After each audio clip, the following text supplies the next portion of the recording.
ঘূর্ণিঝড় কালমায়েগির ধ্বংসলীলার রেশ কাটতে না কাটতেই ফিলিপাইনের দিকে আবার ধেয়ে আসছে ঘূর্ণিঝড় ফাংওয়ং।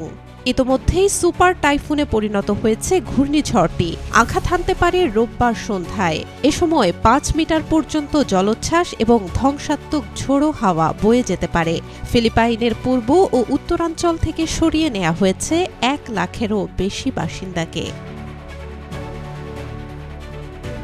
স্থানীয় আবহাওয়া দপ্তরের পূর্বাভাস অনুযায়ী সুপার টাইফুন ফাংওয়ং বর্তমানে ঘণ্টায় ১৮৫ কিলোমিটার এবং ২৩০ কিলোমিটার পর্যন্ত ঝোড়ো বাতাস নিয়ে এগোচ্ছে। স্থানীয় সময় রোববার দিনের শেষ দিকে স্থলভাগে আঘাত হানতে পারে ঘূর্ণিঝড়টি।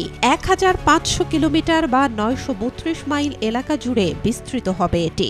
এর প্রভাবে ইতোমধ্যেই ফিলিপাইনের পূর্বাঞ্চলের বেশ কয়েকটি অঞ্চলে ভারী বৃষ্টি ও দমকা হাওয়া বইতে শুরু করেছে। তবে প্রায় পুরো দেশ জুড়েই প্রভাব ফেলতে পারে ফাংওয়ং।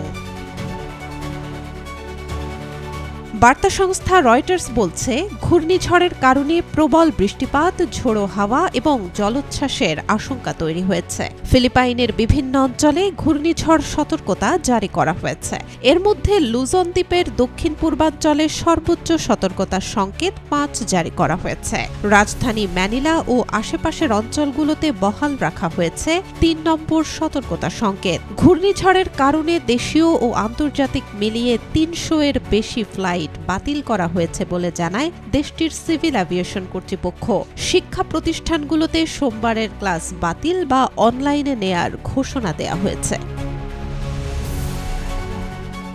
গত বুধবার দেশটিতে তাণ্ডব ও ধ্বংসলীলা দেখিয়েছে ঘূর্ণিঝড় কালমায়েগি। কালমায়েগির আঘাতে এরই মধ্যে দেশটিতে ২ শতাধিক মানুষের মৃত্যু হয়েছে। লণ্ডভণ্ড হয়ে গেছে ফিলিপাইনের একাধিক শহর, ক্ষতিগ্রস্ত হয়েছে প্রায় ৩০,০০০ বাড়ি, ১৫৭টি হাসপাতাল ও স্কুল। নষ্ট হয়ে গেছে ১৬২টি পৌরসভার বিদ্যুৎ সরবরাহ এবং ৮৬টি এলাকার যোগাযোগ ব্যবস্থা। কৃষিতে ক্ষতির পরিমাণ ছাড়িয়েছে প্রায় ৪০ মিলিয়ন। থাইল্যান্ডেও কালমায়েগির প্রভাবে উত্তর পূর্ব ও মধ্যাঞ্চলে ভারী বৃষ্টি ও বন্যা দেখা দিয়েছে। প্রশান্ত মহাসাগরের টাইফুন বেল্টের কাছাকাছি অবস্থানের কারণে ঘূর্ণিঝড় ও ট্রপিক্যাল ঝড়ের ঝুঁকিতে থাকে ভিয়েতনাম ও ফিলিপিন্স। ফলে প্রতিবছর ঝড়ের মৌসুমে ব্যাপক ক্ষতি হয় দেশ দুটিতে। বিজ্ঞানীরা সতর্ক করেছেন, বিশ্বব্যাপী তাপমাত্রা বৃদ্ধির ফলে কালমায়েগির মতো ঘূর্ণিঝড়গুলো আরও শক্তিশালী ও বিধ্বংসী হয়ে উঠছে। Desk report, B News 24।